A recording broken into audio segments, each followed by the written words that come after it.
Test পরীক্ষা হয়ে গিয়েছে, টেস্ট পরীক্ষার রেজাল্ট বেরিয়ে গেছে, অনেকে টেস্ট পেপার কিনেছো। এখন এই টেস্ট পেপার কিভাবে খুব সহজেই তোমরা বাড়িতে সলভ করতে পারবে সেই বিষয়েই আজকের এই ভিডিও। তো তোমরা কমেন্টে একটু জানাও যে কারা কারা মাধ্যমিক পরীক্ষা দিচ্ছ এবং কারা কারা উচ্চ মাধ্যমিক পরীক্ষা দিচ্ছ। টেস্ট পেপার বাজারে অনেক বেরিয়েছে, একটি টেস্ট পেপারই যথেষ্ট। সব টেস্ট পেপার কিনে বাড়িতে এনে রাখার কোনো প্রয়োজনীয়তা নেই। যে কোনো একটা টেস্ট পেপার তুমি বাড়িতে নিয়ে এসো। এখন এই টেস্ট পেপার আনার পর তোমরা আলাদা একটা খাতা তৈরি করবে। সাধারণভাবে তোমরা কি করো বলো তো? তোমরা টেস্ট পেপার নিয়ে এলে, তারপর বিভিন্ন সাবজেক্টের, আজকে বাংলার একটা পেজের কিছু কোশ্চেন সলভ করলে, তারপর ইংরেজির কিছু কোশ্চেন সলভ করলে, তারপর হয়তো মাধ্যমিকের ক্ষেত্রে বলছি অঙ্ক বা ভৌতবিজ্ঞান, জীবনবিজ্ঞানে কিছু তোমরা কোশ্চেন সলভ করলে, উচ্চ মাধ্যমিকের ক্ষেত্রে সংস্কৃত, ভূগোল, যার যেমন সাবজেক্ট রয়েছে তোমরা কিছু কিছু কোশ্চেন সলভ করলে, পুরোটা করলে না। এইভাবে তোমরা কি করো, বিক্ষিপ্তভাবে প্র্যাকটিসটা করো, যার ফলে তোমাদের কাছে মনে হয় একটা টেস্ট পেপারের এত অজস্র প্রশ্ন কিভাবে সলভ করা যাবে। সব তো শেষ করা সম্ভব না এই অল্প সময়ের মধ্যে। দেখো, একটু যদি সিস্টেমেটিক্যালি তোমরা একটা সুন্দর স্ট্র্যাটেজি নিয়ে চলো না, তাহলে খুব সহজেই অল্প সময়ের মধ্যে তুমি সমস্ত টেস্ট পেপারটাই সলভ করে ফেলতে পারবে। তো একটা খাতা তোমাকে করতে হবে। খাতাটা তৈরি করার পর সেই খাতাতে কি করবে শোনো, প্রত্যেকটা সাবজেক্টের একটা আলাদা আলাদা খাতা তৈরি করবে। প্রথমেই ধরো একটা দিন তুমি বাংলা নিয়ে বসলে। বাংলায় কতগুলো পেজ থাকে একটা টেস্ট পেপারে? বড় জোর ধরো 15টা থেকে 20টা বাংলার পেজ থাকে, তার বেশি থাকে না। তো কি করবে, বাংলার যত এমসিকিউ এবং এসএকিউ প্রশ্ন ওখানে রয়েছে সেইগুলো খাতায় একদিনেই সমস্ত প্রশ্ন নোট ডাউন করে ফেলবে। দেখা যাবে তুমি যখনই 5-6টা সেটের প্রশ্ন নোট ডাউন করে ফেলেছো, তখন অনেক কোশ্চেন রিপিট হচ্ছে। সেই রিপিট কোশ্চেনগুলো লেখার দরকার নেই। এইভাবে রিপিট হতে হতে দেখবে খুব বেশি প্রশ্ন হবে না, খুব জোর 200 তার বেশি প্রশ্ন হবে না। এইভাবে বাংলাটা যখন কোশ্চেনগুলো নোট ডাউন হয়ে যাবে, ইংরেজি, তারপর যার যেমন সাবজেক্ট রয়েছে উচ্চ মাধ্যমিকের ক্ষেত্রে আর মাধ্যমিকের ক্ষেত্রে যে সাবজেক্টগুলো রয়েছে, প্রত্যেকটা সাবজেক্টের সমস্ত এমসিকিউ এবং এসএকিউ প্রশ্নগুলো তোমরা নোট ডাউন করে নিলে। সাধারণত যদি ঠিকঠাক তোমরা টাইম ম্যানেজমেন্ট করে এই কাজটা করতে পারো, তো 2 দিনের বেশি সময় লাগার কথা নয়, মাত্র 2 দিন সময় লাগবে। এইবার কি করবে, এইবার তোমরা সেই প্রশ্নের সমাধান করতে শুরু করবে নিজেরা, কিন্তু একদম নিজে। দেখো, নিজে যে কোনো কাজ করার না একটা আলাদা মজা আছে। আর দেখবে যখন তোমরা নিজেরা কোনো প্রশ্নের সমাধান করতে পারো, তখন একটা আলাদা কনফিডেন্ট জন্মায়, আত্মবিশ্বাস জন্মায়। হ্যাঁ, আমি পেরেছি, আমি আরও কঠিন কোশ্চেন হলেও পারবো। এই যে ব্যাপারটা না মনের মধ্যে জন্ম নেয়। তো কি করবে, যতগুলো পারবে ম্যাক্সিমাম প্রশ্নগুলো সলভ করার চেষ্টা করবে। যেগুলো পারলে না তুমি, সেগুলো মার্ক করে রাখবে অন্য কালি দিয়ে। এইবার তোমার যে কোচিং ক্লাস বলো কি গৃহশিক্ষক আছেন, ওনাকে যেগুলো তুমি সলভ করেছো সেইগুলো তুমি দেখিয়ে নেবে যে ঠিকঠাক হয়েছে কি না। আর যেগুলো পারোনি সেইগুলোও ওনার কাছে ওনার সাহায্য নিয়ে সলভ করে নেবে। তাহলে কি হলো, তোমার টেস্ট পেপারে যতগুলো শর্ট কোশ্চেন ছিল, এসএকিউ এবং এমসিকিউ, সবগুলো কিন্তু তোমার সমাধান হয়ে গেল। এই যখন তুমি এই কাজটা করে ফেলতে পারবে না, তখন দেখবে একটা আলাদা লেভেলের একটা তোমার মধ্যে না একটা অনুভূতি হচ্ছে, একটা আত্মবিশ্বাস যে একটা টেস্ট পেপার আমি প্রায় শেষ করে ফেললাম।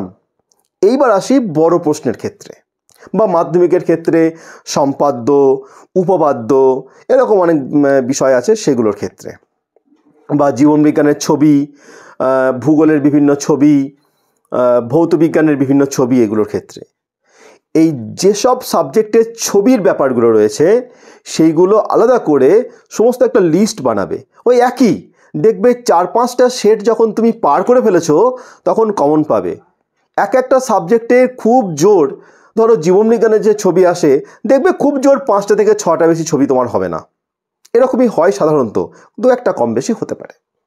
তো সেই ছবিগুলো যখন তোমার সারাদিনে যখন পড়তে একটু বোরিং লাগবে, মানে সারাদিন তুমি পড়াশোনা করছো, তো তোমার যখন একটু পড়তে একটু অন্যরকম লাগছে তখন তুমি তোমার সুবিধে মতো তুমি ছবিগুলো প্র্যাকটিস করলে। এখন আসি বড় প্রশ্নের ক্ষেত্রে। বড় প্রশ্ন মন দিয়ে, ধরো তুমি বাংলা সাবজেক্টটা 10টা হোক 15টা হোক 20টা যে সেট রয়েছে সমস্ত প্রশ্নগুলো, বড় প্রশ্নগুলো একবার পড়বে। তাহলেই তোমার মধ্যে দেখবে যে কি ধরনের প্রশ্ন এসেছে সে সম্পর্কে একটা ধারণা তোমার মধ্যে তৈরি হয়ে যাবে। এভাবে কি করবে, ইংরেজিটা, এভাবে ভূগোল বলো, উচ্চ মাধ্যমিকের ক্ষেত্রে সংস্কৃত বলো, রাষ্ট্রবিজ্ঞান, ইতিহাস, দর্শন, মাধ্যমিকের ক্ষেত্রে 2 বিজ্ঞান, ইতিহাস, ভূগোল, এই সমস্ত সাবজেক্ট কি করবে, ধরো 2টো সেট বাংলার দেখলে তারপরে ইংরেজিটা খুলবে না। যখন যে সাবজেক্টের তুমি বড় প্রশ্নর সেটগুলো দেখছো তখন সমস্ত সেটের বড় প্রশ্নগুলো একবার চোখ বুলিয়ে নাও, তাহলে তোমার মধ্যে একটা প্রশ্নের যে ধারা, যে ট্রেন্ড, সে সম্পর্কে একটা সম্যক ধারণা তৈরি হয়ে যাবে।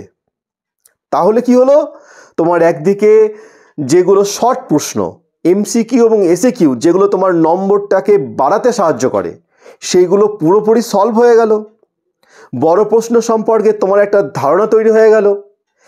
এইবার যে বড় প্রশ্নগুলো এতদিন ধরে তোমার নোট বইতে বা খাতাতে তৈরি হয়ে আছে সেগুলো তুমি মার্ক করে নিলে যে এইগুলো তো আমার হয়ে আছে।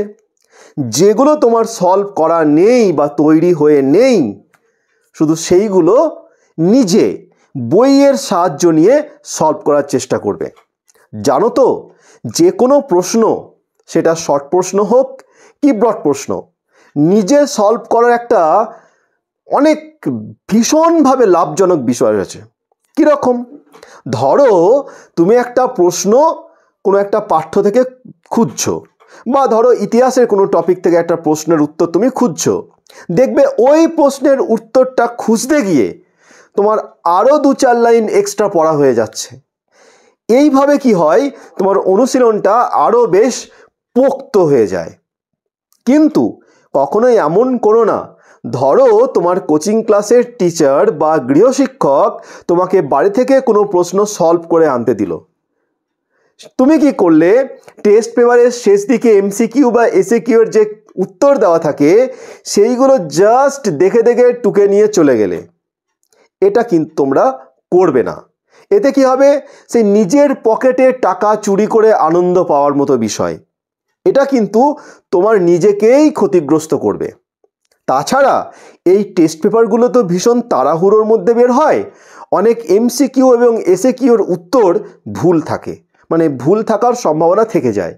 তাই প্রত্যেকটা উত্তর নিজে সলভ করার চেষ্টা করবে।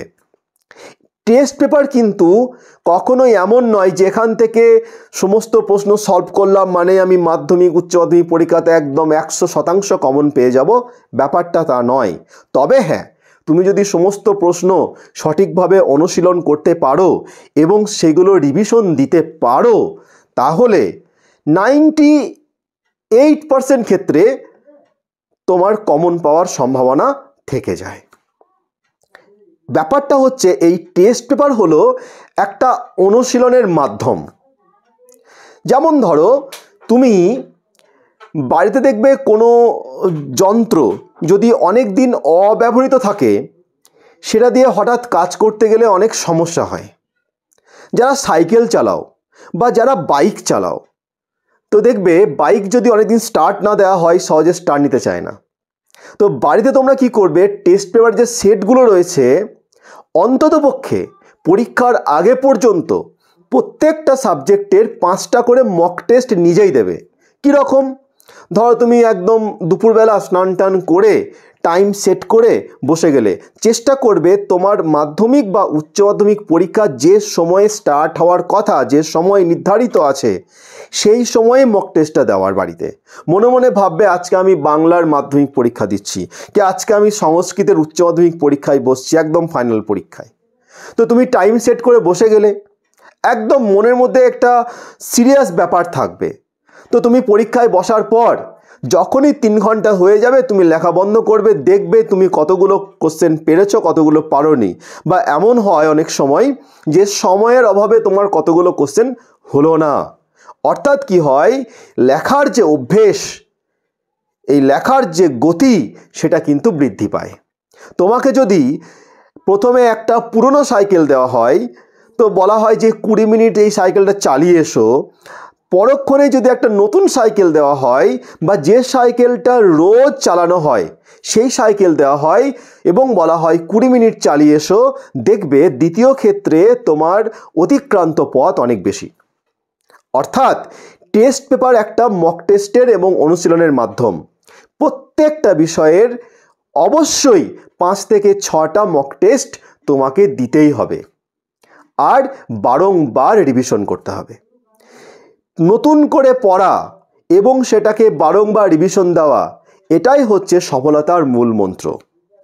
টেস্ট পেপারের শেষে একটা সাজেশনের চ্যাপ্টার থাকে। অনেকে মনে মনে ভাবে, বা অনেকের এটা ধারণা আছে, এই তো সাজেশন দেওয়া রয়েছে, এইগুলো প্র্যাকটিস করলেই তো হয়, তাহলে গোটা টেস্ট পেপারের প্র্যাকটিস করার দরকার কি? দেখো, এটা হচ্ছে খুব শর্টকাট একটা মাধ্যম। তোমরা তো ইতিমধ্যেই জানো যে সফলতার কোনো শর্টকাট মাধ্যম হয় না। আর ওই সাজেশন থেকে যদি সবটাই কমন আসতো, তাহলে তো অনেক কিছুই সহজ হয়ে যেত। তা কিন্তু হয় না, ওটা জাস্ট তোমার অনুশীলনের জন্য দেওয়া হয়। তাই টেস্ট পেপার নিয়ে এসো, যেভাবে বললাম এভাবে একটু প্র্যাকটিস করো, সফলতা তোমার দোরগোড়ায়। আর বারংবার অনুশীলন করো, সফলতা আসবেই আসবে। সকলকে শুভকামনা, অভিনন্দন। টেস্ট পেপার অনুশীলনের সময় যখনই কোনো সমস্যায় পড়বে, আমার দেওয়া নম্বরে ফোন করবে। আমি চেষ্টা করব সমস্যার সমাধান করে দেওয়ার। আজ এই পর্যন্ত।